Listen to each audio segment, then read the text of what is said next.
How's it going, people? We just had our little moment of silence without even announcing it for Tony Todd, the man, the myth, the legend, and made some changes for December. Instead of doing foreign beach horror, which we will be pushing that to another cold month, we're gonna discuss, go some through some Tony Todd movies. We're kicking it out tonight with Night of the Living Dead, and you guys will see what's next when we spin the wheel. Two more movies, 2 more weeks. Taking the last week off in December. Just enjoy the holidays and all that good shit. But yeah, we're here for Tony Todd tonight. And I'm happy we're here for it tonight. But how are you gentlemen doing? Doing all right. I'm very happy to be here. So thank you. Always happy to have you, man. Always happy, always happy to have you. Oh shit. Whew. Night of the Living Dead. I've seen this movie quite a few times. I'm just gonna dive right into it. I forgot that Ben dies in this one. Ah, And guys in both. Yeah. Yeah. But just like in the way that it happened, I'm just like, holy shit. I wasn't expecting that. And then what I will say, what I did like about the end, about that part though, is when fuck, what the hell is that? What is his name? I was talking shit about him through the whole movie. Oh, the coward. Mr. Cooper. Yeah, the coward who has the daughter and the wife who are in the basement of the house. I forget their names also, but they were of course in the first film. Yeah. Also, yeah, that was a satisfying kill, but I've already expressed that the ending of this film is, in my opinion, where it really goes wrong. I really enjoyed revisiting this because I saw it when it first came out, I believe via VHS, and I enjoyed it, but it wasn't anything special in my opinion. So revisiting it now, it is a very ambitious film and a very flawed film, but one that I can definitely say that definitely Savini, Tom Savini, who did so many effects for Romero before this, directed it and wrote it, or basically just remade it, and Mr. Tony Todd, who takes on the immensely iconic role of Ben from the 1968 film by George Romero, Night of the Living Dead. One of the most important performances of 1968, pardon me, because of social implications. And that Tony Todd, you could tell he had amazing reverence for Dwayne, the gentleman who played Ben originally, and he was just off the walls great. Tony Todd, he was a really good actor, especially when you gave him roles like this, like a lead role like this. He takes the show. He steals the show. Well, if it's a lead role, he's not stealing the show, but you know what I mean. Like he really, really, really just brings it with the character, with his acting, with the voice. He has a very powerful presence, in these movies. Very charismatic, and I'm going to paraphrase actually Hannah on this one. Another thing about Tony Todd is he has demon eyes, and that's not a bad thing. No, because Tony Todd, when they use Crow as a beautiful example, a lot of the intensity of Tony Todd comes from his eyes. Yeah, they're intense. You know, there's very few times you see Tony Todd that it doesn't look like I mean business.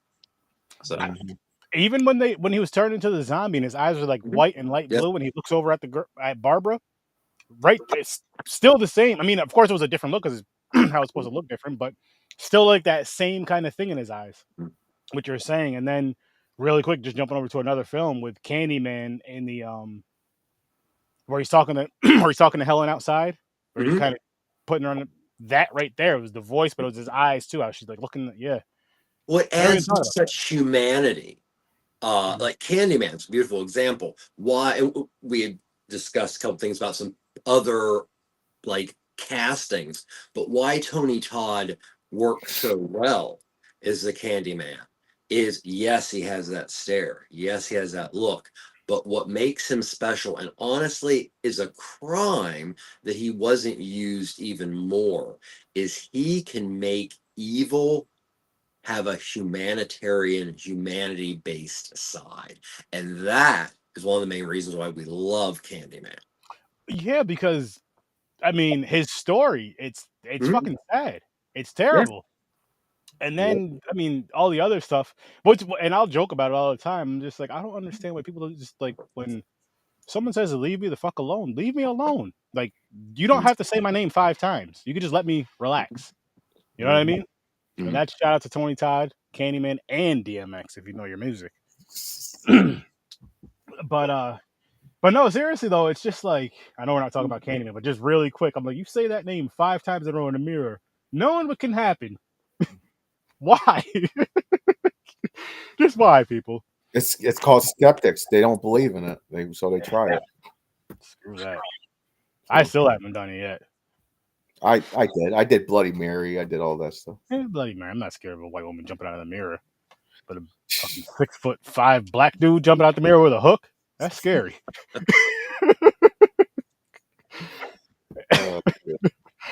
You know, Oh, something else, you know, not to, so we're here to talk about Night of the Living Dead, but so, you know, some people get very lucky and they get connected to a character that is so iconic, it actually changes the game much more than many people think. Mhm. And that monster happened to be Candyman and happened to be played by Mr. Tony Todd.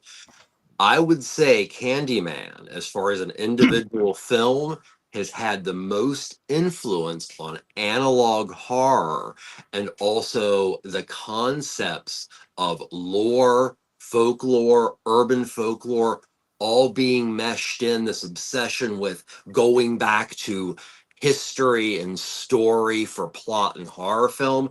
In my opinion, Bernard Rose's Candyman with Tony Todd is that point film for the United States. I like that. I like that. And we got a couple guests in here, a couple comments. How's it 80s going? horror. What's up, guys? How's it going, 80s horror? We're just here. We're gonna be discussing like Tony Todd in general. We bounce around with random stuff about Tony Todd, but we're also talking about Night of the Living Dead from the 1990. So you guys, everybody that's in the comments, just tell us some stuff that you love about Tony Todd or some of your favorite movies that you've seen Tony Todd in. Doesn't have to be Night of the Living Dead. It could be any Tony Todd movie, and just that's what this month is going to be about for On Horror Research 30. These 3 episodes this month is all Tony Todd movies. Which when we spin the wheel when we get to it, you'll see what the next one's going to be. But the episodes are going to be like this. Yes, we're going to be discussing the movie. We're just also going to be just discussing our fandom of Tony Todd and just whatever it comes out, comes out. But yeah, I'd add to that TV shows and movies, both that you like about. I'm glad you said because I didn't even know he was in. I've seen him in TV shows. I'm not sure. I probably haven't. Just can't think of any right now. But I'm glad you said that because now it's something I am going to look into. I think I did. I just can't remember what show it was. Watch some of his stuff. But Chad, how's it going, bro? I hope you're. By the way, everybody, I hope your holidays were awesome. I hope your Thanksgiving was awesome and all that good stuff. But Chad, it's always great to have you here. It's always great to see you. And I can't wait to work with you again. I know how our schedules are all crazy and whatever. We're gonna have to do some pre-recorded shit or something because we all mesh well together and we have a great time. Night of the Living Dead, one of the best remakes ever made. Yeah, it's definitely up there. It's usually when it's a remake, they're garbage. Well, at times, I won't say always. Majority of the time, go back. Think of all the remakes in your head. But you also have to think of as Resident Evil. This one. Would you say Evil Dead? But you also have to think of. Yeah, I mean Evil Dead, not Resident Evil. Evil Dead, I mean. Evil Dead does not count. Why not? Let's put that shit on the table right now. Okay, so Evil Dead 1 is what Raimi ended up doing with the money that he had. When Dino De Laurentiis, because he wanted to do Evil Dead, when Dino De Laurentiis bought into that and then produced, if I remember correctly, Evil Dead 2, he was given not as much money as he thought, and by that point the concept kind of changed. So it's a reimagination by the director of the original to basically be able to fulfill what he wanted. So yeah, that I view Evil Dead 1 and 2 as one entity. So yeah. Nice. Okay. Sorry, I have very strong feelings about that. So No, I get it. I get it. I get it. I think James is talking about the 2013 one though. That was oh, awesome. okay. Yeah, I'm sorry. Yeah, that That one. is awesome. That is Which, awesome. that is honestly, Damn, I've seen a lot of movies he was in. we'll discuss that behind the scenes. We'll discuss that behind the scenes. I just got an idea for some pre-recorded stuff we could do together. But, So 80s Horror Man said Night of the Living Dead was the first movie I saw with Tony Todd, and it's so sad we lost another horror icon. It really is, man. Like it might really be the first movie I ever seen him in too, actually. for me, it was definitely Candyman. It was Oh, definitely Candyman. wait, no, it was Candyman. You're right. Candyman was first. But it's like shit. This one didn't make me cry. I haven't watched Candyman yet, so who knows? If I start crying watching Candyman, then it's gonna be something. Okay. But Yeah. but the reason why I'm saying that though is because like I watched Lion King after I can't even think of his damn name. Wow. James Earl Jones. Thank you. James Earl Jones passed away, and that's my favorite movie of all time. Mm. And I was getting choked up when he was just talking to his son about the circle of life, and then I lost it when Scar threw his when he died, and he's just like trying to get his dad up there. Mm. And then the last time is when he comes up in the sky and he's talking to him. Oh, he's tearing up and shit. Listen, man. Hey, it's one of those things. Like, it's so good. It's the first. So that's definitely my favorite movie because it's the only movie I've cried over. Watching. Which is just wild. Wild. God damn. If what you call it passes away, what's his name? He played in the original White Fang movie, and I'm a fan of his. He was in Ethan Hawke. Ethan Hawke. He was in my other favorite movie, and then he's in a bunch of horror movies I like. Mm-hmm. Yeah. He better stay alive for a while. I don't need to be watching fucking White Fang crying over that shit. Start watching movies and crying over acting like what the Aaron, this isn't even a sad movie. Like, I'm not attached. I don't let myself get attached like that. It'll get even crazy. You start crying over your favorite porn stars, like watching the scene beat. Jesus Christ! See, Aaron started. Somebody had to say it. Somebody had to say it. Well, not on that note, but you mentioned something, James, and then somebody in the comments, I can't see unfortunately, said about this being one of the best horror remakes. I'm not going to argue that with them because this was a remake at a time before remakes were a thing. Mm-hmm. I mean, they happened, but usually it was of foreign product. And sometimes, but it wasn't part of the cinematic vernacular of what we have from the past 20 years, where, everything is a remake, a sequel, or a reimagination. Mm-hmm. So that is good and bad with this film in the fact that, well, okay. So real short, because I don't know an amazing amount about it, but this is not the film Savini wanted to make. Savini wanted to make a film that was much more experimental and used a lot of, the original Night of the Living Dead, 68, where Romero is known for his work with Savini and how that pushed gore and special effects. Night of the Living Dead in 1968 can be argued as the most important independent film ever. It was true authorship. It was true, how do we make this look good for nothing? And that was something Savini loved about it. And in his original drafts, it was much more that way. It, in certain ways, stuck even closer to the original film from what little I understand. One of the things about this film that I don't care for is the ending. So the ending of the first film, I'm going to go over that most people know it, is it happens quickly. The zombies come in, everybody's pretty much killed. The older gentleman who represents, the xenophobic white middle-aged male who is on their high horse but really doesn't know what's going on. In the original film, he is bit by his daughter, and when Ben is forced downstairs, he only shoots him after he knows he's a zombie. Yep. So after that, you then kind of get a little bit of a montage of stuff going on and aftermath, et cetera, et cetera. And then Ben comes up. It is very ambiguous. Is he alive? Is he dead? He is covered in a fair amount of dust. But this film, the ending is Ben's dead. Yeah. Yep. 100%. And that is a major like statement that the first film makes. One of what was very important for Romero. This film, and I don't know, but I would go as far as to say that, the studio would look at that today, at that time, 1990, and go, no, we can't touch this.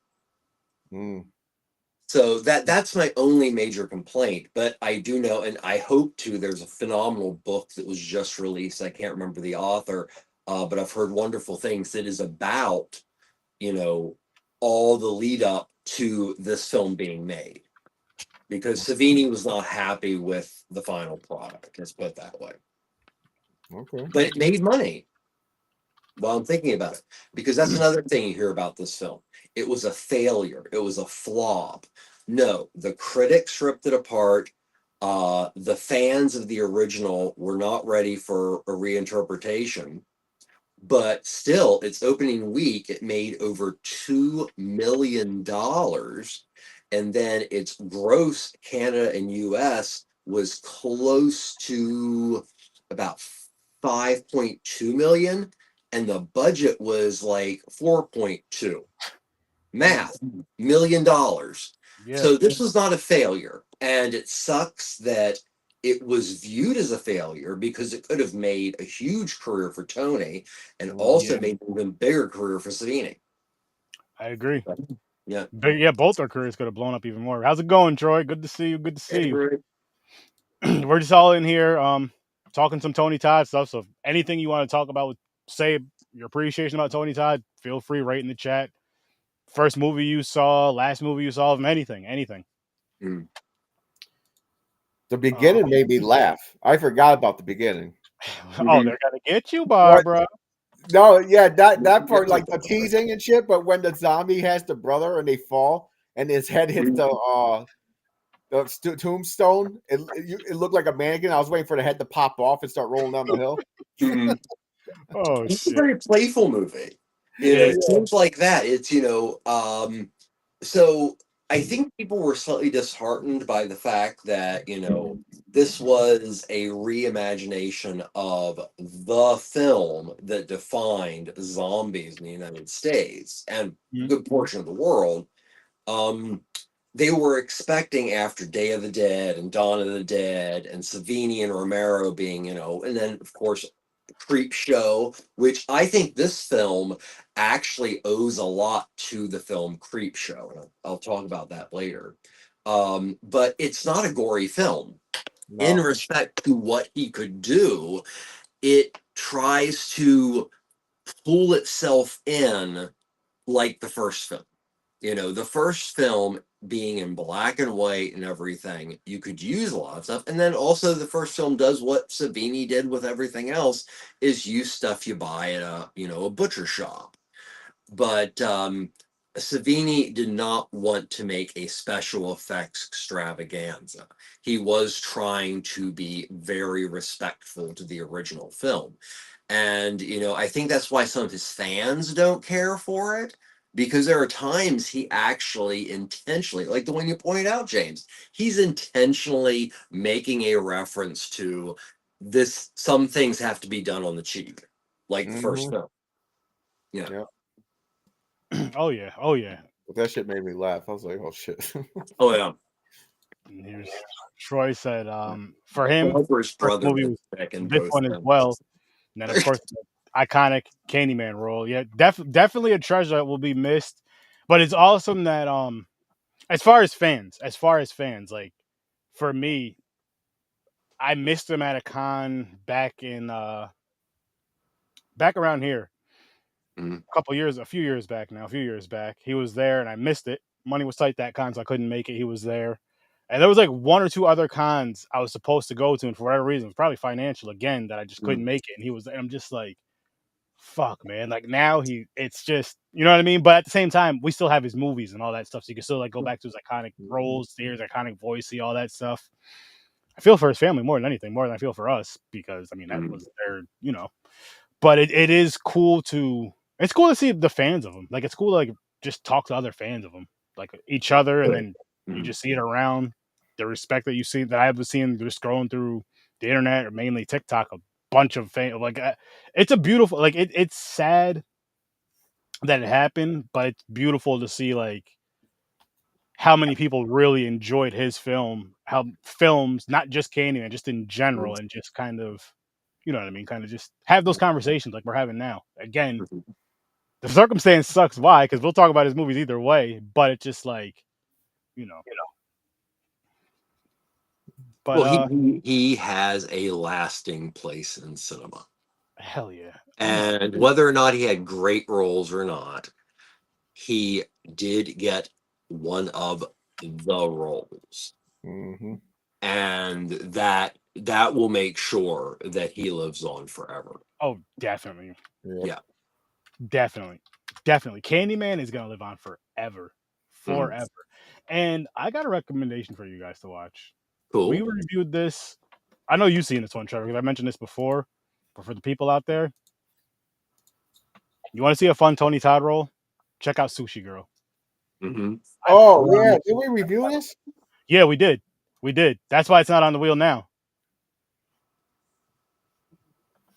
But this right, check out Sushi Girl, people. I'm telling you, you'll have a fun time with it. See, so true, Troy. So true. With these, lots of African American icons we lost this year: Carl Weathers, James Earl Jones, Tony Todd. We must protect Billy D. Williams at all costs. I'm with you, man. I'm with you. Intravenous Colt 45. That James Earl Jones, 16 that was like cc's. that was an uppercut. That was a knockout punch for me. I didn't think it was. I didn't know. So yeah. So James Earl Jones, as far as like famous people, for me it was James Earl Jones, DMX, and Michael Jackson. Well, one thing I can say as far as that sturdy is I look at I was very active in radio and interviewing when I was in college during my grad work. And I look back now, and at the time I ended up, talking and interviewing to some really intense people that weren't popular, but within their music form, they were huge. Yep. And, it was interesting when I revisited some of these things many, many years later, and these people died. Yeah. And it is that feeling of, oh, I'm really happy I did that. And that's the thing, if you really, really dig an actor or a singer, musician, composer, artist, whatever, they really mean something in your life. And sometimes, you're like, well, I can't go to that con or whatever. If you really do think, that you would like learn something from, meeting them, do it. Because once you die, people might remember you, but your ability to tell your story, it's dead. Yeah. No, So you're absolutely right about embrace experiences if you can. If you can, yeah, like money's right. If your money's right to go do certain things, and it's like I want to do this, but if it's I can afford to do it, I want to do it, just do it. Because like you said, And it may not even be just with meeting actors. It could just be just a certain experience that you're always going to remember. Yeah. Go for I it. mean, I But haven't done it and I won't ever do it. But if you want to meet William Shatner, get on that fucking boat now. William No, Shatner. yeah, no offense to you, Bill, but you know, I know a coworker that goes to a con every year that he's at and gets a signature. I that's go, awesome. you already got a signature. How many signatures you need? It's a Yeah. different picture or something every time. This probably to lead up to how many she can get before he dies. Yeah, probably. Yeah. I mean, I've there's well, Felissa Rose. I have a few of hers, quite a Very few of cool. hers, but she just kind of attracts you to her table, and then she'll talk to you. But And she's then still youngish, though, isn't she's not too old, no, right? I'm just saying, just in general, as far as because you were saying like why he has so many of his autographs. I'm just saying like she's one I have quite a few of. Hmm. Oh man. Well, hers is mainly for Star Trek. So, like, if you had different movies, like if Rose was in, No, Felissa Rose. She was in Sleepaway Camp. yeah, but she was in other movies too. Oh yeah. Oh, I got her. Yeah. It's just like movies, and then just some pictures. I think that aren't movies at all. She just looks good in those pictures, and she signed them. My wife was okay with it, guys. Yeah, this. Now you're living dead. Let's jump into ratings real quick. So, Get this over here real quick. There we go. James, what you got for this one? I'm gonna give this one, like everybody said in the comments and all that, one of the best remakes. It's up in my list. Mhm. I agree with Trevor in a way. Like I love the original way better. Same. I do love. Yeah. Because I like how the ending was in the original, all that. But I'm gonna give this one a 7. 7. How about you, Trevor? I'm gonna go with 6.5. And it's not a hater thing. It is simply this is not the film that was intended. And There's so away much from the ending. wonderful about this movie. What was that? I said it took points away because of the ending too. Yeah. I mean, there's so much wonderful in this movie, and I you know, a lot of it I took down and everything, but it is flawed. But it also is a very impressive thing to do at that time because it was a very faithful remake. Yeah. So yeah, a 6.5. And I gave it a 7.5, and Mm. I did really enjoy it.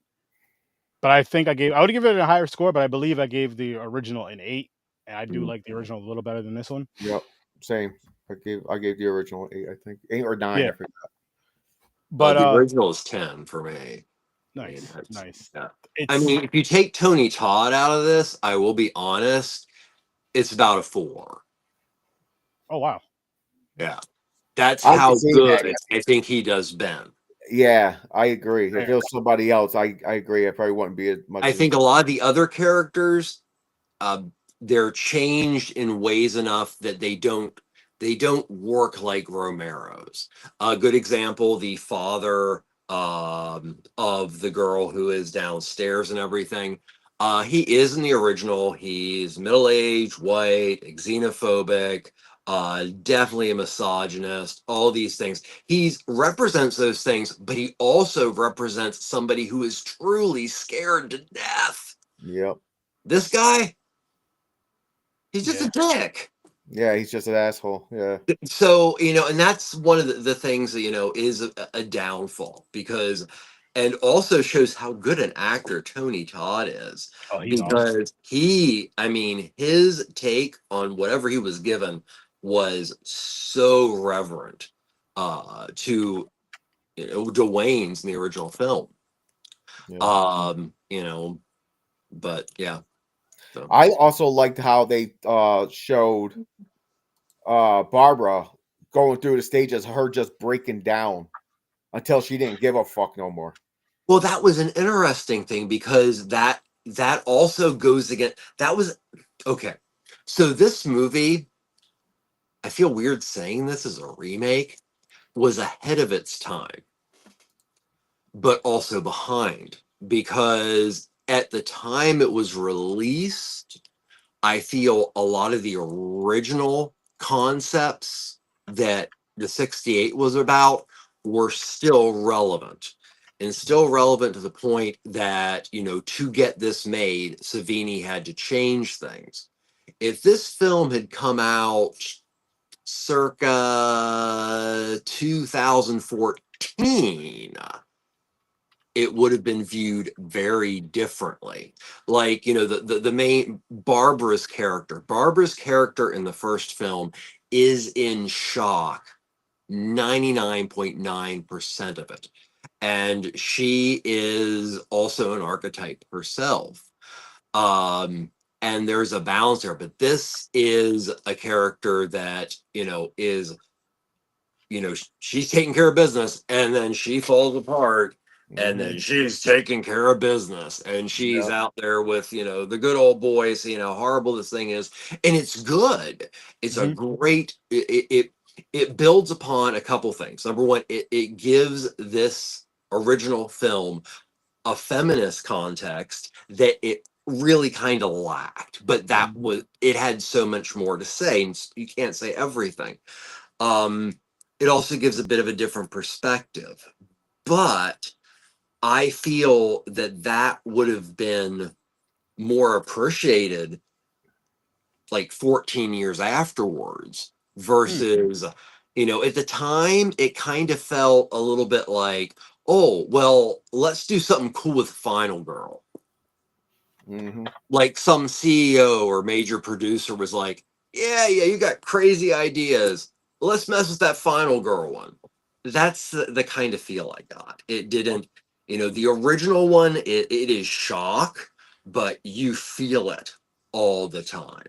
And it is so beautiful because total, complete shock beside Ben's total and complete, I have to survive. But like always, like every fucking day, I've got to survive. And that dynamic was great. This film also kind of veered a little tiny bit into that romancy thing. It was very nuanced, but I didn't like that either. Because romance and more like he wanted to beat the shit out of her in the beginning. Well, yeah, as I said, it was a nuanced romance. If you've seen a lot of movies like this, you're like, you can see that they're trying to build this camaraderie between them. And in the first film, it's not that. Yeah. They're just like, okay, we are two people. We have to stay alive. But we are on total opposites of how we're reacting. So yeah. This one, he's like, bitch, I'm asking you a question. Answer me. Yeah, and I mean, as I said, it tries to do some really, really cool things, and so okay, one of the things that's always been a huge question about Night of the Living Dead is, does it ever explain the original 68? Does it ever really explain what happened? I don't Well, remember. this one doesn't. I have a bigger question than that. Yeah. Which you pull the wheel up in a second. I'm gonna get to the comments and pull the wheel up. I was like, so my wife mentioned it, and I was like, you know what? I never thought about it. Why was all the zombies drawn to the house? That's what the people because they can, well, right? I mean, well, smell, sound potentially. Also, okay, so let's go to Dawn of the Dead, the second of the Romero films. Why did they go to the mall? Because it was familiar. Okay, that could be it too. That's the same thing. Because if you notice, this film makes something that the 90 film does that the 68 film does not as well. In some cases, it didn't do it. This one did. Is there's identification of some of these people, like, oh, that's so and so. I can't shoot so and so.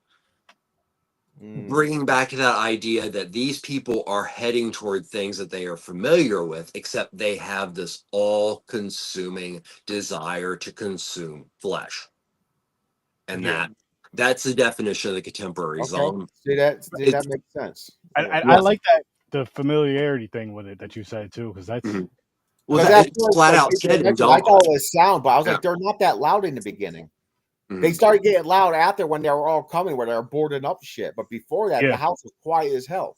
But the zombies were all going to it like it was their. They owned the house. They're like, "Hey, we're going to go have dinner." Time to go home. Yeah, go to the. But yeah, well, that's okay. I forget. But yeah, but I was so saying something before that, and I forget what it was. But I'm gonna get to the comments, and I'll spin the wheel. So let me start right up here. The Grandizer 12. If I'm reading your name correctly, I hope I am. If I'm not, I apologize. We said hello, gents. Remember the 5th of December, Night of the Krampus, which I love that. That's so awesome. I appreciate you dropping that comment in here. I really appreciate that. Troy, he agrees. Tony Todd does make this movie. Mm-hmm. And then here's Chad. What's funny is when Savini told us about about movies he worked on when I was going to his school, he never talked about this film too much. Oh wow.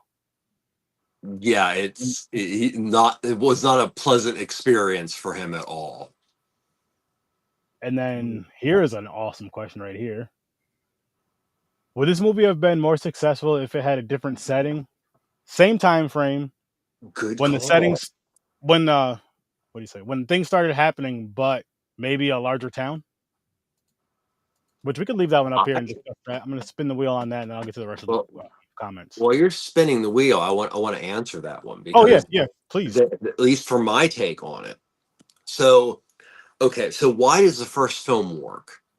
It's 68. Why it was in black and white and everything honestly came down to what they could afford. But one of the things that makes the first film so beautiful is its atmosphere and its starkness and the fact that you can gain fear from the first film, like this film, starts at around 7:30.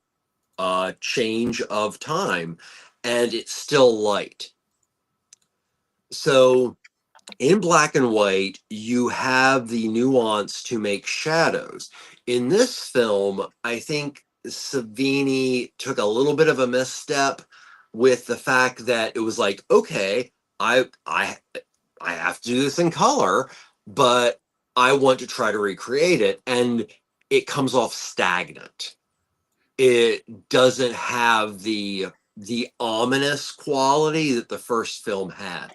So the use of shadows is not a thing in this. And, that's one thing I also didn't care for. I was like, I'm watching it going, if I turn off the color, I wonder if I'll enjoy it even more. Ooh. So, That's interesting. And I love that. I love that response, Trevor. Well, it's random brain. No. That was great. And this is going back to why they're going to the house, Troy. They're subconscious, and then smell, sound. The people, yeah, but like you were saying, people weren't really that loud until like later on when they started. Why did they go to the mall and dawn? Well, someone else commented too. They said they believe at night they always had the lights on, so maybe they're attracted to it like moths. Oh, there you go too. Yeah, that was also. Now, also, while we're kind of off subject, I apologize, but while we're talking about Romero and the Living Dead films, you've got so the first film, Dwayne Johnson, I think, or Dwayne, I forget. I'm horrible, but Dwayne. Okay, so Dwayne in 68 plays Ben. Ben is very, very important. You take that up to, and Dwayne only really did one other wonderful film, Ganja and Hess, which if you can, please go see it. It is the only other major role that Ben of 68 had. Then you jump to Dawn and you enter another horror icon, Mr. Ken Foree. And now you jump to 90 and you have Tony Todd. And, Dwayne, so that Romero soup really made some big inroads into black leading men.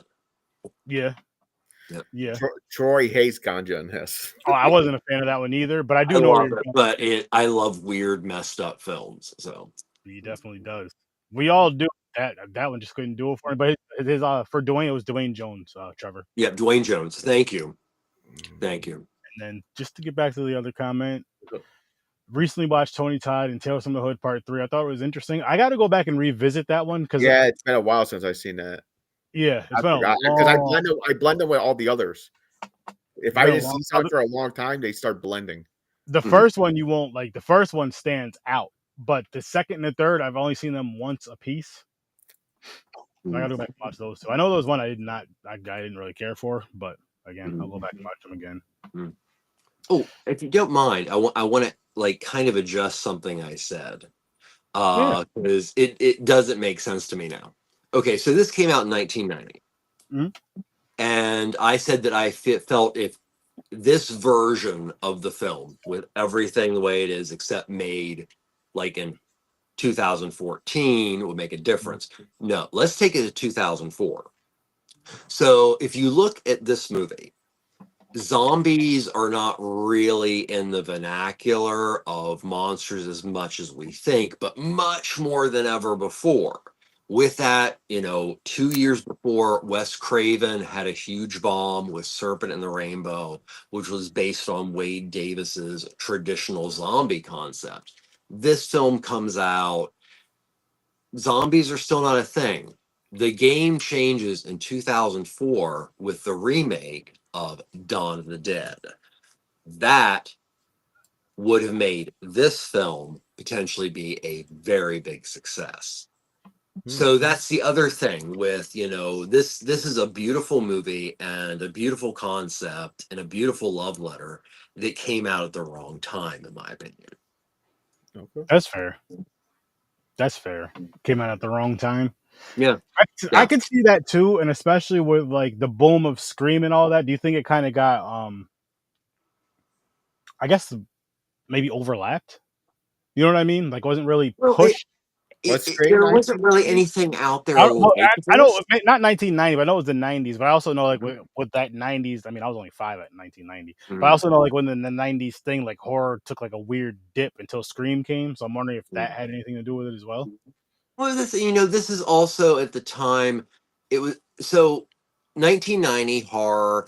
Um, Even trying to bring this up to 1990 to remake the first film and to at least touch upon the atmosphere, Mhm. it needs to be more of a thriller kind of feel, and that needs to be, and it just didn't turn audiences on.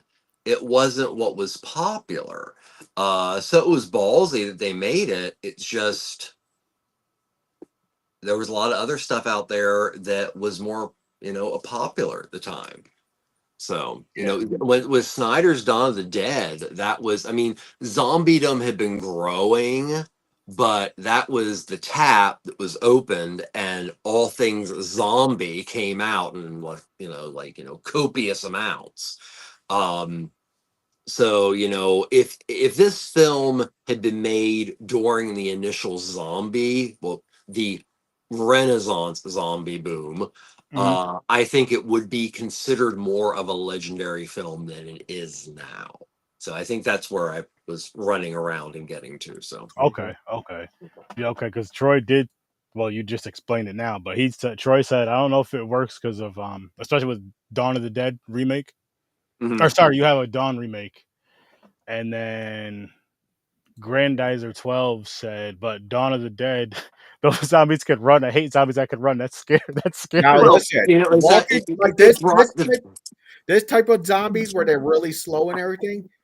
Like if you put yourself in the scenarios, you're like, I might have a chance to survive for a while. If they can run, I'm dead the first day. I am fucked. Oh man. So with Dawn of the Dead and the remake, and yes, they were fast, and yes, that came from other films. This film, if it was released like they do kind of now with remakes, as experience, in a new light, a new version, what made zombies what they are. Yeah, people would have gone and seen it. All you had to put was zombie in the damn title and it got a lot. I'm that same person. I see zombie in a time, I'm like, oh, the zombie movie. I can watch that. Yes. I mean, Snyder's Dawn of the Dead, I think it's good. I'll flat out say it. I don't think it's, Night of the Living Dead, but I think as far as like without touching upon Val Lewton and shit, two filmmakers that changed the whole like game for zombies are Romero in '68 and Snyder in 2004. So. And we got some more zombie talk, which I'm loving this. Keep them coming, people. I love zombies. 28 Days Later came out when? And mid 2000s, right? Right after Dawn of the Dead. Well, it might have been earlier. Because remember that the running zombie had been around in other films from other parts of the world and some indie stuff. It just wasn't in the blockbuster like major studio movie thing. Yeah, as soon as they can run like World War Z and shit, where they can fucking run and train that was crappy and all that. Hell no. Yeah. So to answer your question, 28 came out in 2002 and Dawn came out in 2004. So literally 2 years apart. Well, I mean, I don't know the exact dates, but 2 years apart. And then James guys like us are doomed. Oh yeah, fucked. Oh fuck. Oh, there's more. Oh man. So when I was younger, when I first started watching zombie movies, we used to talk about where would you go to survive, and everybody's like, oh, I'll go to the school, blah blah, it's made out of bricks and all, that type of discussion. And at the time I was like, I'm going to go to BJ's wholesale house. It's a big warehouse, right? And they got bad food. And I was like, here's the dumb part. Listen, give me credit, it was a good idea until I said this. I said then I would just take all the treadmills and put them reverse outside the door, so when the zombies go on, they fall and fly off the thing. Oh, yeah, that was fucking. Then the people are like, if the whole world's zombie, there's not going to be no electricity. The electricity is going to go. And I was like, fuck. Well, I mean, it is BJ's. I'm sure they have generators. So and in the beginning, that may work. In the beginning, that may work. But the thing with BJ's is like, because you have your food, you have some supplies and stuff. I'm sure you can find stuff to make weapons out of. I was thinking more of like Home Depot. You got all kinds of shit in there, but you only got wood if you don't have food. When the zombie apocalypse happens, I'm going for a BJ. Yeah. Well, that could be dangerous. I've rethought that. Yeah, I take. Well, if you're getting it from a zombie, that's very dangerous. Yeah, exactly. I mean, newly dead people look perfectly like anybody, so Yeah. You gotta tell by her walk. Oh, yeah, she's walking way too slow. Run. Or she's running way too fast. My wife came in towards the end of this movie and like probably last half hour-ish. And she's watching and she goes, this makes no sense. I go, what? She goes, okay, they're living. I understand the dead's coming back to life. She goes, but why is that guy walking around with a knife in his stomach? Like he just got stabbed today. Like, what the fuck happened there? He got stabbed in his stomach. Yeah, like, wait a minute, like what? Very true. There's a few that are pretty close around us to a Walmart and a Lowe's. Walmart is another good place, like especially at the Super Center. Yes, Super Center, Walmart. Boom, you got upstairs, you got downstairs, you got food, you got all kinds of shit. That's the place to go. Super Center, Walmart. Well, Albany one's the biggest one. They have the 2 floors. Every other Super Center only has 1 floor. Oh, so we'll be all right. For a little bit. We'll be all right. I want to go that one. That'll be a madhouse. Actually, wait a minute. The thing with which I love where this conversation is going. I want to hear where everybody else would try to go to, like, to survive. The thing with going to stores like that, though, is all the doors are glass. So it's like that's a lot. But they have gates. That's why you want to go to a mall or something. Because usually there will be gates inside, and then also the stores will have gates. Well, we watched a zombie movie where that didn't really work. Well, I mean, it doesn't work in the original Dawn of the Dead either, but that's kind of why. That was the reasoning behind it. You know, they still are kind of secure No, they compounds. are secure. You're right. They do have gates or go. Well, there's no food. The mall has food. Yeah, I was about to say like a fucking police station or a prison, like a fucking jail cell or something. Nah, I don't want to go to prison, James. Mhm. I'd rather deal with a zombie than bother. Listen, I don't think people are going to be diddying when there's a zombie apocalypse going down. You don't know what's going on in there because they don't. The last people that are telling that some crazy shit like that's going on is the prisoners. Oh, good point. But then again, nowadays No, they have. I actually, think they have no, news on all the time. I was gonna say not even that. They have cell phones and shit now and internet. So Yeah, and PlayStation 5s or something. I heard. I don't know. the opposite direction is 30. So you're gonna be going and investigating stuff. I'm going away from the sound. Oh, it's zombie apocalypse? No, because I know they're attracted to sound. If I hear sound over there, I'm like, no, they're going that way. I'm going the opposite way. I like this right here, bringing it back to the familiarity thing. The zombies are like, you see the treadmills, like, nope, I don't need to work out. I'm just gonna go somewhere else. I'm good. I'm good. I'm good. Fuck that. I'm Get the good. cardio day. I don't like Yeah. cardio. Get that. Oh shit! But no, like a Costco and shit. Like a lot of people have Costco. We have BJ's wholesale up here. He's saying those places Costco. are the best. I heard police good station. things. Yeah, Costco. We're getting one up here supposedly. Yeah, once Oh, my Morgan, you said didn't just move. Police station assault on precinct 13. That doesn't work. Look, you know what? No, I'm not getting on a boat. Fuck that. I was gonna say getting on a boat might be the best bet, but I'm not. But where you got to go? You can't just float around forever. You can fish. There's food. You just gotta boil. Yeah, I'm not getting on a boat. You guys already know I don't like boats. I'm not messing with that. You run out of water, you're screwed. You can't unless you're on a lake. You can't drink ocean water. You can't just drink lake water either like that. You got to boil it down just in case there's pesticides and all that other stuff in there. Well, hey, listen, you'll survive somewhere. I'm just going to have to go somewhere and just try to survive. I just need food. Nowheres. Yeah, Super Center. Oh, here we go. Hook yourself up with a prepper. Gun store. After that, go ahead and get something that's extremely high, like in Colorado or something, and as secluded as possible. You know what I'm going to do? Yeah, I'm going to you just have to procure the prepper. Here's what I'm going to do. I'm going to say, listen, guys, more than likely, we're going to survive maybe a day or two. Let's just smoke so much weed, grab some weapons, and just go outside and have some fun with these damn zombies. Dude, whatever happens. Perfect place. You go to a gun store, unlimited ammo and fucking guns. Okay, that was one thing this film did really, really well. And the first film does very, very well.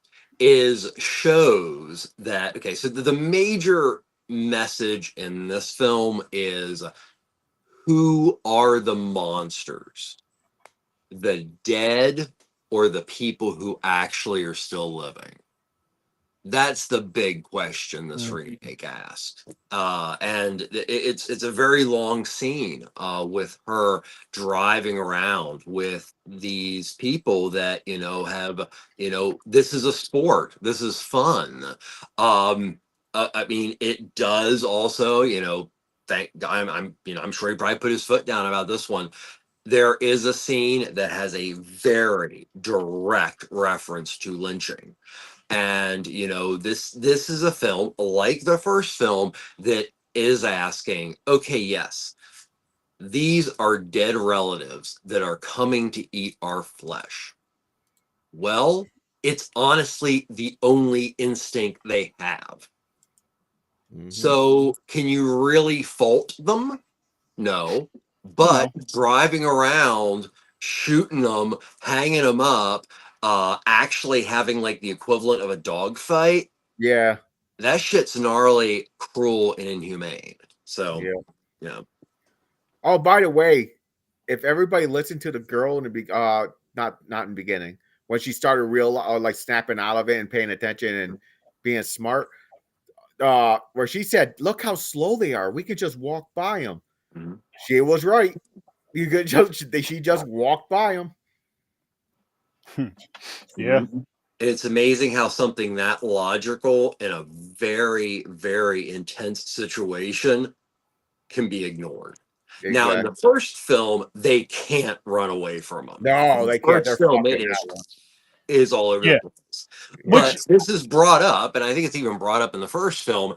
Hey, they're pretty slow. I mean, if we time it right, this film just actually shows it. And that actually was something I did like about that, because it showed how such amazingly basic communication in such a time, literally power in numbers, they would have even gotten further. Yeah. Which I'm gonna get to your question. I'm gonna pull your question up again, Grandizer. Actually, I'm gonna pull it up now because I forgot what I was gonna say. It's good for me saying all that. But It sounded like me. is there an underrated zombie movie, regardless of what era, that you'd recommend? One that you just love, but it's hardly talked about, and why? I'll say one that I don't necessarily know if it's underrated or just not known enough, but The Sadness. Very good. And it's my favorite zombie movie. We watched it 2 years ago now, and oh my goodness, it was just, it's gory, crazy, violent. It's one of the most violent zombie films I've ever seen.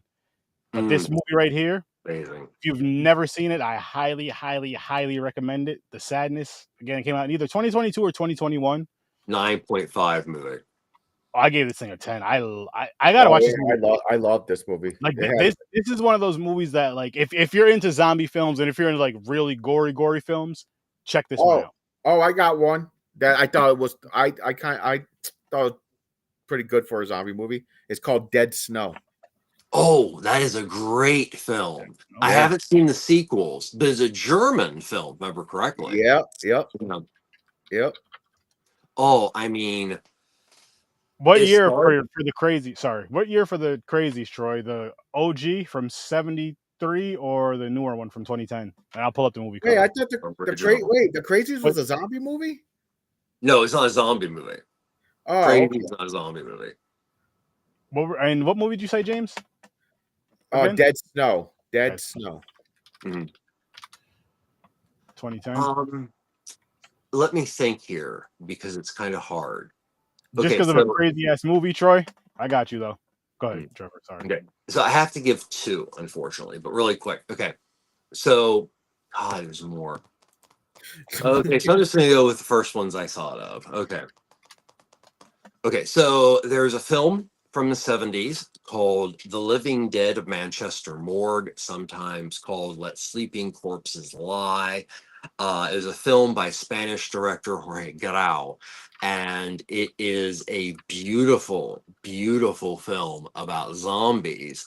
And the connection with the zombies is that there's a ultrasonic creation that is helping farmers with pests and insects. The problem is the ultrasonic wave hits a sweet spot that turns someone into a zombie. Oh, damn. So that Living Dead of Manchester Morgue, that is a truly phenomenal film. Okay. The next one is, he did a couple, but I'll write it down. Also, same time period, French, La Grappe c'est Morte, or The Raisins of Death, by Jean Rollin, is just a beautiful, dark, very simplistic zombie film set, in rural Spain. So what's this one called again, Trevor? That movie is called The Raisins of Death, or Les Racines de Mort. Usually Raisins of Death, if you put it in IMDb, it'll give you all the various names. But those two movies, I could give you a list a mile long, but those are two very good zombie movies that people must see. Okay. Nice. I'm about to pull these up really, really quick. Let me just find this last thing. Boop. And then I will start with this right here. And boom. Because Troy recommended The Crazies. Which I'm going to start doing this. I'm going to start at the end, or not the end. Yeah, close to the end of the episode. I may just ask, people to just give us a movie to check out or to everybody. Oh, Troy This asked re- how is Crazy's not a zombie movie. He wanted to know because Trevor, you said it's not a zombie movie. Okay. So first of all, I want to say that this is one of those examples of original good and remake just as good. Okay, so Romero made the original Crazies, and this is the remake that you have picked. So the Crazies is actually more of a government conspiracy film than anything else. So if you look at it in the aspect of the contemporary zombie, of the like, virus type, like there's a virus and there's zombies. This isn't killing people. So default, a zombie has to die before it can be something else. In the Crazies, they're not dying. And there are some rejuvenations but it's just it's a disease. So that's why it's not a zombie film, but also Romero wrote the book on that crap too. So he didn't just write the crap on the zombie, he wrote the crap on the virus plague film too. Okay. Nice. And I hope I he just say that because like the sorry, sadness. People said the sadness, like if you can, is it zombie or was it like a virus? Oh, it's I a just, zombie film. Honestly, this is the thing. So pretty much nowadays, in my opinion, what justifies a zombie? Reanimation. And Okay. you can paint that however you want. Now, of course, there are very specific creatures, vampires, blah, blah, blah, blah, blah. But a reanimated corpse is a zombie. And that I think is the closest thing to a definition you're going to get. Because, there are movies and there are concepts that are getting away from the Romero game book, like flesh eating and not running and all that kind of stuff. nice. I think World War Z was a virus too, right? Didn't they need like patient zero? Yep. What? And do you know the book was written by the son of the comedian Mel Brooks? Really? Yeah, the Zombie Survival Guide was also written by his son. That's Wow. awesome. Yeah. I'll get these other movies up and just put Yeah, them that's what I'm saying. So they came out with like different variations of what you call a zombie. So Yeah. I mean, that's why I brought up Serpent and the Rainbow. So Craven, 2 years before this remake of Night of the Living Dead, did a film about the controversial work of anthropologist Wade Davis, who claimed that zombies actually existed in Haiti. So his film is very much, it's like the Fulci of the zombie movies because it's so set in like traditional Caribbean zombie, and also has a very massive political meaning. But that was also a failure because there wasn't a lot of zombies they just weren't hip yet. And then once the zombie, and also you can look at Snyder's film, but also Mr. Brooks's The Zombie Survival Guide. Zombie became a catchword, and it wasn't just movies. Zombies were popping up everywhere, which is basically what they do. So it was Yeah, you're right.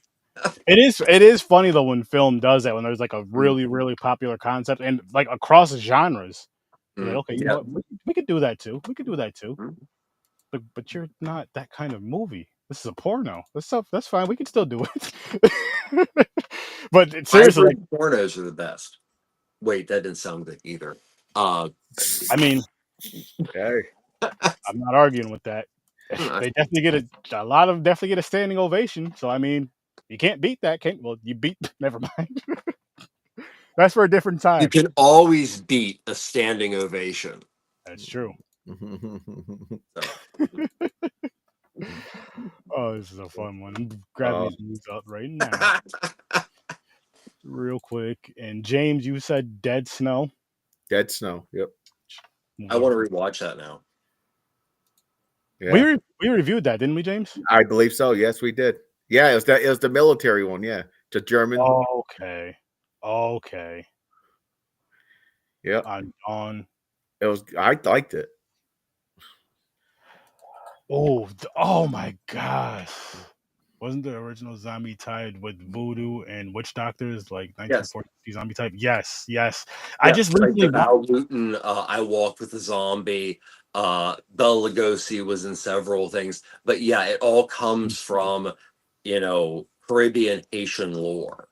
And it wasn't till Night of the Living Dead in '68 that all the concepts of what makes a contemporary zombie were created. Like, this is a guy who was cool enough to wake up one day and go, I'm going to create myself a monster. And he did it. Mhm. I mean, Romero did it. I like that. Just again showing you guys the covers of the movies that were discussed and brought up. Okay. This is a really good conversation tonight. I don't think I ever seen that. I know I didn't see Let Sleeping Corpses Lie. Living Dead at the Manchester Morgue also.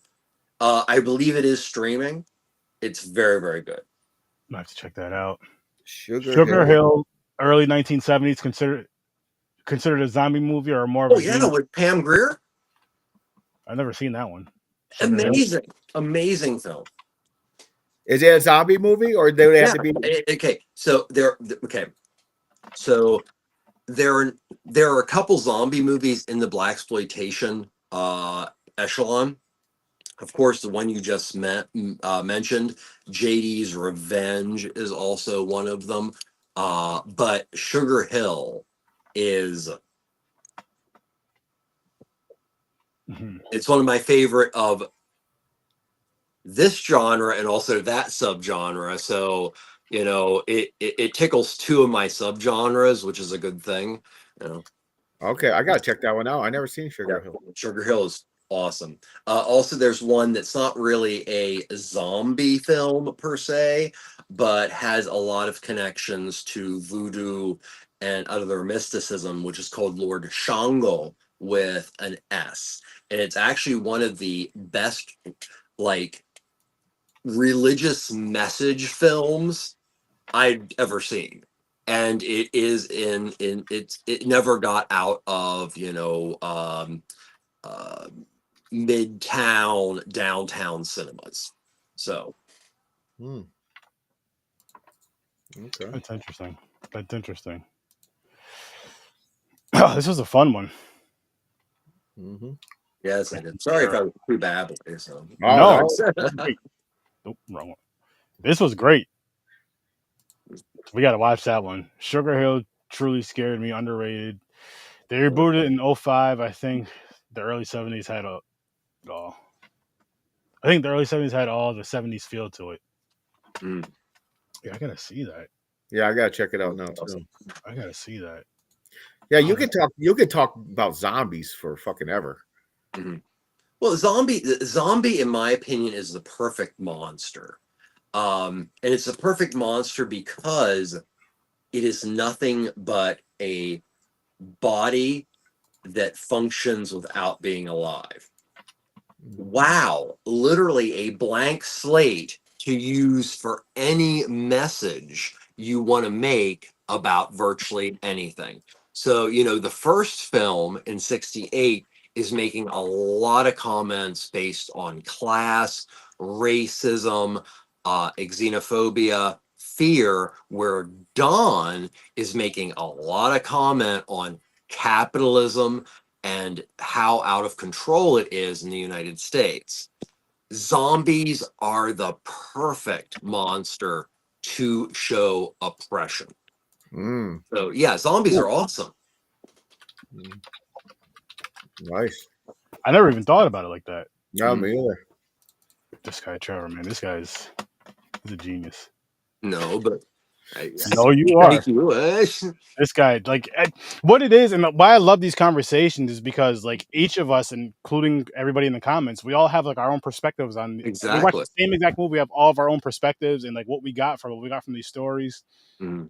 And it's not wrong. It's how what we got from it, what we pull from it. And then I love how we just pull each other's things together if we agree or disagree. And then it's just like, oh, And shit, I like how other like people have more knowledge of stuff that I Oh, don't have. And Well, this is how movie lovers and lovers of whatever, whether it's literature, books, movies, music, this is how we speak together. This is how we bond. yeah, You know? yeah. It's just one of them. It's one of them dope things that kind of brings back to my childhood. I mean, the conversations wouldn't be as in depth, of course, but as far as just sitting down talking about movies and stuff, horror movies to be exact, and watching these movies, I'm just like, now we're doing it as adults. We're just not sitting in the living room together, unfortunately. But And substituting that or taking that away because you're adults is one of the worst decisions anybody would ever make. I love that you brought that up. That's one thing I fucking hate about adults is it's like you remember all the fun shit you used to love doing as a kid, and you see other adults doing it, and you're just like, man, I wish I could do that. Well, fucking do it. Yeah, Do exactly. it. Enjoy it. Like there should be there's no age limit on having fun. There's no age limit on enjoying sitting down, watching a movie, enjoying that and sitting down like what we're doing right here and talking amongst friends. There's no age limit if you want to fucking play your PlayStation 5 or whatever. Enjoy it. It's a part of life. Enjoy life. Do what makes you happy as long as it's not harming anybody or yourself. Mm-hmm. Do it. It's If great it's for your mental. legal and it's consensual, great. Boom. yep. And it's great for your mental health. It's great for your mental health. If there's something and respectful, but Yes. otherwise there's three things. Yeah. Muzzle tough. Live your life how you want to. Exactly. Like if my advice right here, really quick, is try to do something that you could do for free. And the reason why I say free is because there's always times you want to do something you don't have enough money. And so even if it's playing your game, even if it's doing something, so if it's something you already own, but something you would love doing, try to do that at least once a week if possible, if not once every other week. And if you're not doing that now, just try to make it into your schedule. Try to make that into your schedule. I promise you, give it some time. And no matter how happy, because I'm not just saying this for people that are like down in the dumps. This is for everybody, happy, sad, whatever. I promise you, it's going to make you even happier. It's going to just kind of, even if it's just that mental escape, just for that moment, just for that hour, 2 hours, 3 hours, whatever it is, that moment is fucking important. Do it. And again, this is if you're doing good or bad in life mentally. Do it because it just still adds on. It's great.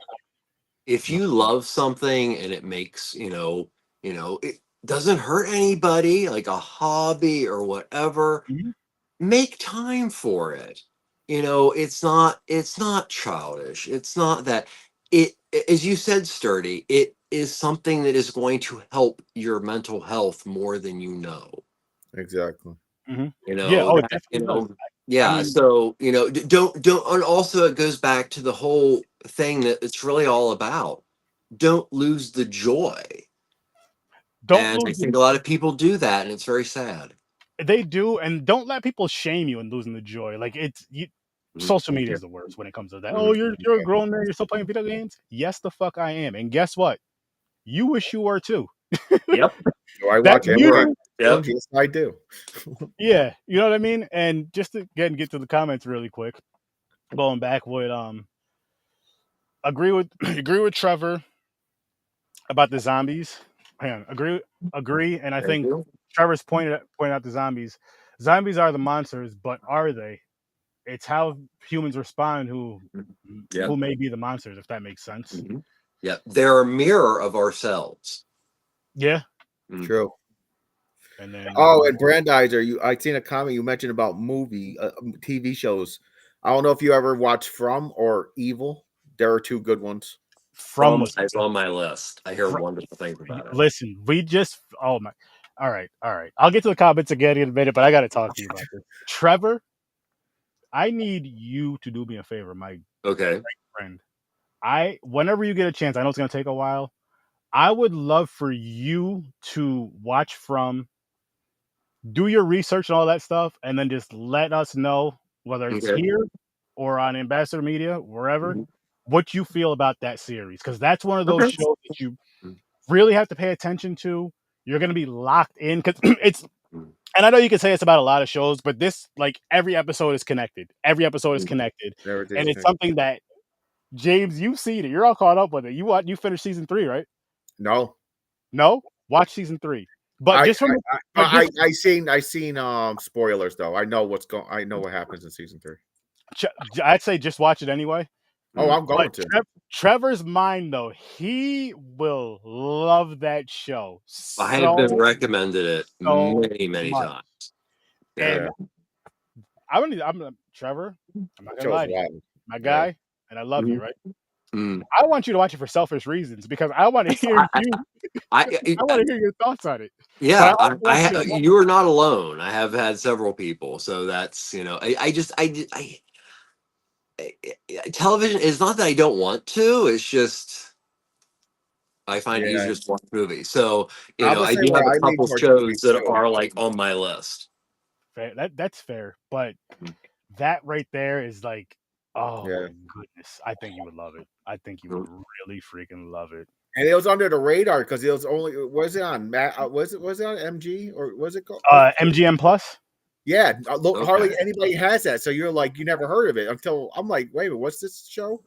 So I looked it up. I was like, oh, I gotta watch this. So I found a way to watch it. I believe it comes on TV too. I believe. I believe it's they put it on something else now too. I believe. See, and I love this right here. I enjoy listening to those who have not more knowledge in film and topics. It's exciting. Like I'm with you on that, Grandizer. To where it's so fun to just not only that, but to just when it's your interest, like when it's something that you're interested in, when it's something that you love talking about and discussing, and then you have others in that conversation that can gain knowledge from and give knowledge to. Like especially about the directors and connections to other movies and shit. Because I don't do the research for that. I don't know stuff like that. Yeah. So I like that. I like the stories like where this movie came from. And all the other it started with this first movie. Then I'm like, oh shit, okay, now I gotta go check out these movies that he did, So I learned something. Troy, I think into a little bit even lower area here is something that has always fascinated me, and I just love. Even if I'm talking to people and they're talking about something I don't know jack shit about, or even ethically, I wouldn't go out and do like hunting. If there is passion in those people that, and I don't care what the topic, if there is passion, like they love it. And when they get together, they talk it. That's super cool. It's this beautiful thing you see with people connecting through passions. And it's, unfortunately, you don't see it too much. I figure I'll move the comments over there so people can see them. Exactly. Yes. Yeah. I agree with that. See Facebook. So I'm gonna start doing it like this so everybody can see each other's comments because they're on different streaming platforms. You know what I mean? They're on different platforms as far as watching it. I like watching. I love how everybody's interacting with everybody in this. But this is a good topic. Really awesome. Yeah. This is awesome. Let me move my logo. This is a good night, man. This is an awesome night. I appreciate everybody that showed up in here in the comments with us. Please keep doing this every week and shit. Come see us Saturday over on Popcorn and Pints, 9:00 Eastern time. We're gonna be reviewing the movie Dear Santa. The new one with Jack Black that came out the holiday. But yeah, that's every Saturday we're doing a show, and then every Thursday we're doing a show. We have a great friend over on the Scene Snobs that does this show every Tuesday. We have another great friend that does a show on Saturdays at 7, 3 Geeks. We have an awesome Troy here. Troy Hill Talks, YouTube. Video Store Clerk does Tuesday. Don't they do Tuesdays? Video Store Clerk has some dope stuff out here. Like a lot of dope content. A lot of dope content here, people. That's just... And we all have a passion. The funny thing is we all have a passion for the movies. We talk a lot of film. And Troy does a unique thing where he DJs and discusses music and involves that into his content as well as film. But I love how... I'll just speak on the film part of it because that's something we all discuss. And again, how... I know we said this earlier, but just how we all get different perspective. We all have different ideas, different things, whether we love or hate a movie. And I love when we all love a movie, but I also love when at least one of us hates a movie. And it's like, like with me and Indiana Jones, I can't stand those movies. I know some people, it's like, what the fuck, Sturdy? How? Why? You're just okay for me. I understand how they're iconic. I get all that, but again, I don't hate. I'm like, said it on Popcorn and Pints, and I'm going to say it right here on Horror Research 30. I rather watch the live action Dora movie, which I gave an 8. Yo, that movie was wild. And Indiana Jones movie, which I gave a 2 to like all of them. That mushroom scene was Yo, crazy. hilarious. Hilarious. Because it was a live action movie that they had those mushrooms. The kids don't know what's It was going a on. kid movie, man. They had Dora and everybody So tripping for on that mushrooms. portion, they were all cartoons. They were just like, what's going on? Oh, It was shit. hilarious. I loved it. Loved it. Oh, God. I do agree with you on that it is an American treasure, but one man's trash is another man's My treasure. problem is when they keep Yeah. pumping him out where he's like 75 with a walker. Chill the fuck out. Oh man. But again, like I threw that out there just for stuff like that, so to where we'll have those conversations and those debates. Not that we're going to change each other's minds, but it's just cool to have different perspectives as well as similar ones and all that fun stuff. Well, I mean, also the fact, some of us have seen some of these movies more than others. Yeah. And, I'm sure, I can speak for you guys also is, movies that we saw in like our teens and we really loved have a very different meaning to us now after we've lived through a lot. Mhm. And that's also a sign of a really good movie. If that movie grows with you, it's a really good one. Because we all have favorites that we revisit after 7 years when we go, yeah, this is cool, but yeah, that was not as good as I thought. So, Yeah. See, with that, I have ran into that, but I'm also glad, like I said, with the Lion King, that didn't do that to me. That would suck. Like, what the? But that'd be no, like being run over by boars. Sorry. I don't want that. I don't want that. Grandizer 12. I was watching football, the Packers and Lions, but wanted to see if anyone was streaming about Krampus. Your video popped up on YouTube, said Tony Todd, RIP. It's a great Tony Todd, worth a tune. Greatly appreciate it. Yeah, thank you. Even if it was by accident. All good. Thank you. Yes. I hope you hit that sub button. I hope you hit that bell. But I will say, E.T., man.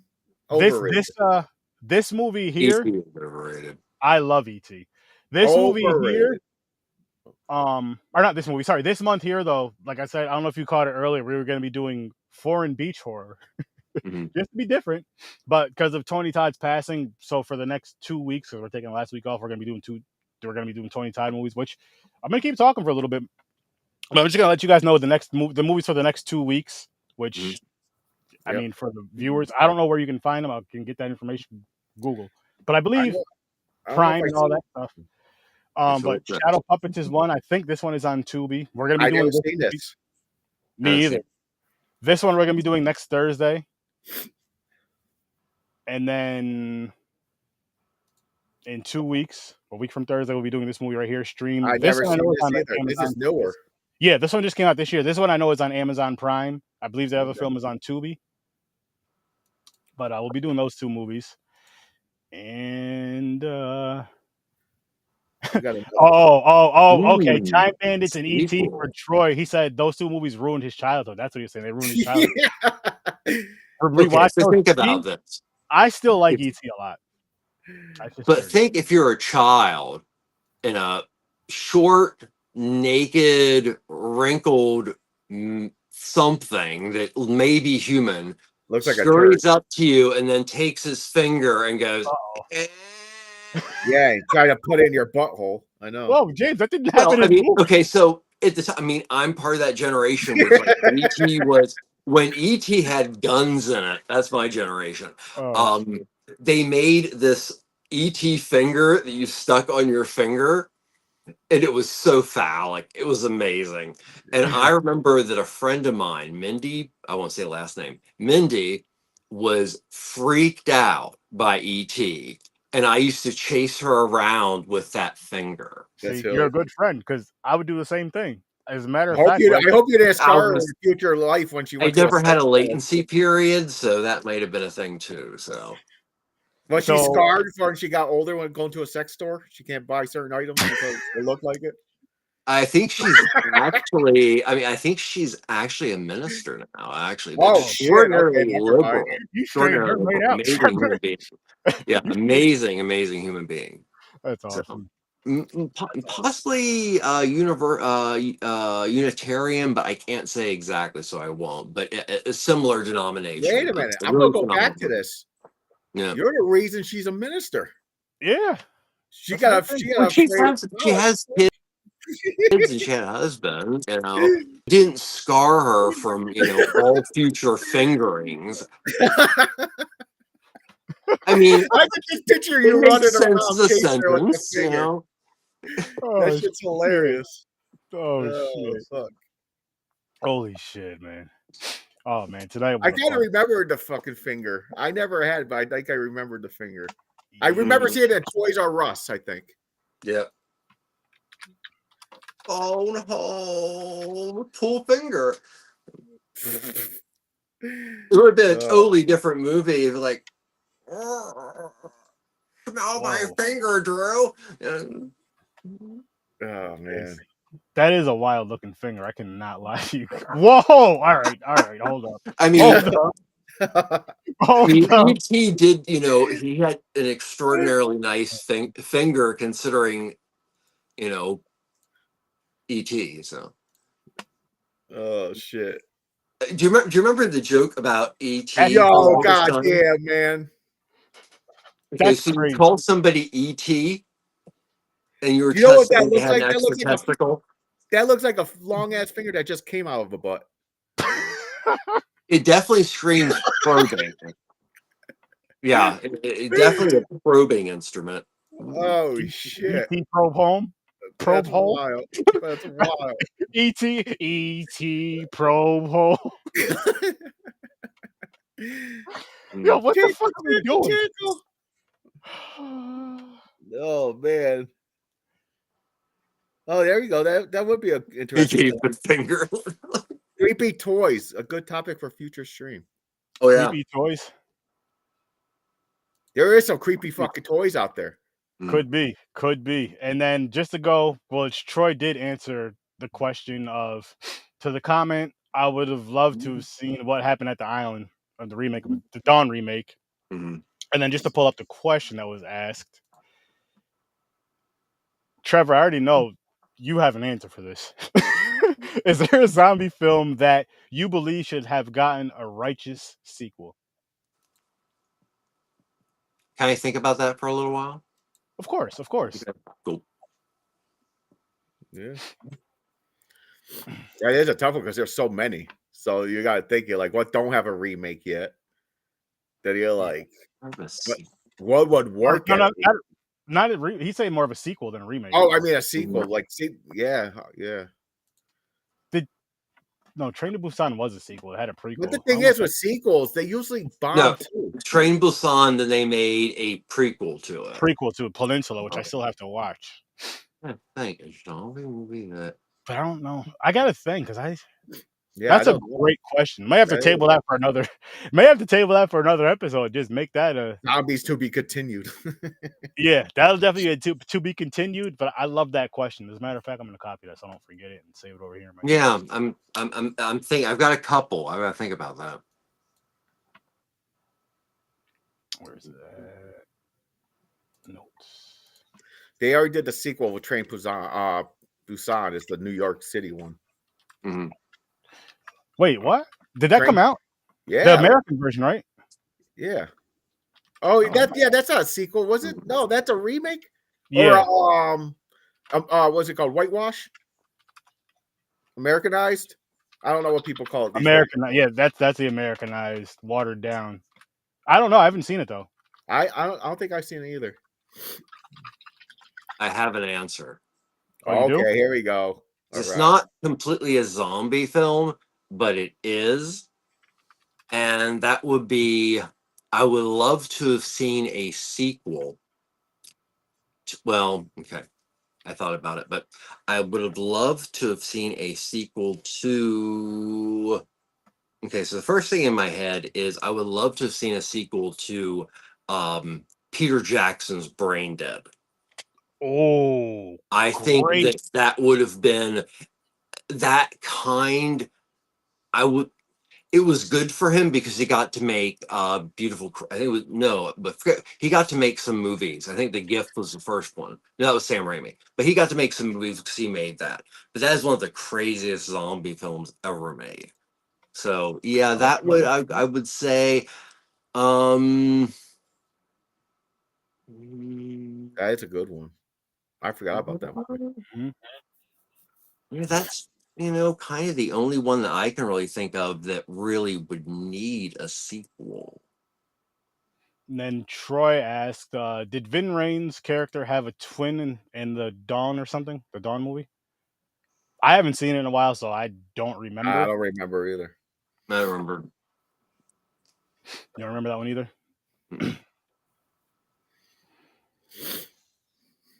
Oh yeah, I'm definitely gonna think on and try to come back to you with that. But I may open it up more if you're cool with it, Dizer, to just like horror films in general that had like a one film but the sequel, yes. But it had the one film that could use a sequel, or we think could have a nice sequel to it. Oh, Dead Alive, aka Dead Alive. I've seen that. Yeah, that's Dead Alive, Brain Dead, great film. Dead Alive, That's right. They had two names. That's right. I seen Dead Alive. Okay. By the same director of Lord of the Rings. Peter Jackson, yes. Oh, that movie was so gory. The freaking the not the helicopter, the lawnmower scene. Yeah, that shit was hilarious. Oh, that shit made me laugh because it was just fucking out. Like, god damn. Yeah, that movie was crazy as hell. Crazy as hell. I'm gonna have to watch that. I gotta watch that movie again. I gotta watch some more zombie movies again. Yeah, me too. This is starting to put me into like a zombie kick. I'm gonna fucking come down. Yeah, same here. So we're gonna put the brain trust together. I gotta look at my schedule for 2025, but we gotta do a month of zombies. Awesome. Shit. Bad Taste is Moose Shit too. What? I think it's mine. Moose Shit too. Oh, my shit too. Okay. Oh, Bad Taste is amazing. Also, Meet the Feebles, if you can find that it, movie is a must. Yo, Meet the Feebles is wild. We reviewed that. Meet the Feebles. Oh my goodness! I always loved the rat who sold heroin named Trevor. Oh my god, that movie was insane. That we reviewed the puppet one with Melissa McCartney with it. Oh yeah, that was just not as good. No, it's not as there good. There is a film called Let the Puppets Come, which is a porno. porno. Yeah, but Peter Jackson's is still the best. That actually is kind of considered a trilogy: Bad Taste, Meet the Feebles, and Brain Dead. Wait a minute, and they're all about excess. Did we interview the guy for Meet the Feebles? Is going to be a part 2 or something, or was that a different movie? That was there will never be a part 2 of Meet the Feebles. Oh, that might. It was a different movie then. It was something else. It was one of those weird movies we watched though, but he did come on for an interview. He was making like an independent version of it, right? Yeah. Shit's crazy. Yeah. But Meet the Feebles, man, I watched that. I was like, what am I watching? Then I just fucking started losing it on certain scenes because I did not expect it. I was like, how did this make it on fucking... Oh, so it was the Happy Time Murders and Meet the Feebles, and it was episode 69. There you go. That's right. That's why it was another. We made it for 69. That's right. I'll say this. That's funny. I will say this. That shit. That episode's funny. That I have never laughed so hard. The Happy Time Murders. If you go to our Popcorn and Pints page and just type in the Happy Time Murders, and you watch us do the trailery thingy, I think it's on there. I was laughing so hard I was beating my chest. Aaron was losing. That trailer was just had me in tears and everything. And then when I went back and watched the movie, I was laughing even harder just because of what built up to that scene. I know we're talking about something completely different. Yeah. But I do want to say this. I appreciate and I want to thank each and every single one of you for tuning in, chatting with us, having a good time, spending your time with us. And we will be here again next Thursday at 8 o'clock Eastern time. I'll show you the movie again. And it's on Tubi, I believe, which, hey, if you guys can watch it, I'd love for you guys to be in the comments talking about it, discussing it with us. Definitely. But this movie right here, Shadow Puppets. And again, thank you all. Thank you for the new subscribe. Thank you for subscribing, by the way, again. Grandizer 12, thank you for being in the comments and all that, and just come up with some great questions and great conversation. And Yeah. same with Troy, same with Chad, great conversations. We had a wonderful time with you guys. And I want to say this, make sure you guys go check out Ambassador Media. Thank you. Make sure you guys go check out Popcorn and Pints, Horror Research 30, Video Store Clerks, Troy Hill Talks. And we're going to get on out of here. I'll see you in your nightmares. Peace and thank you.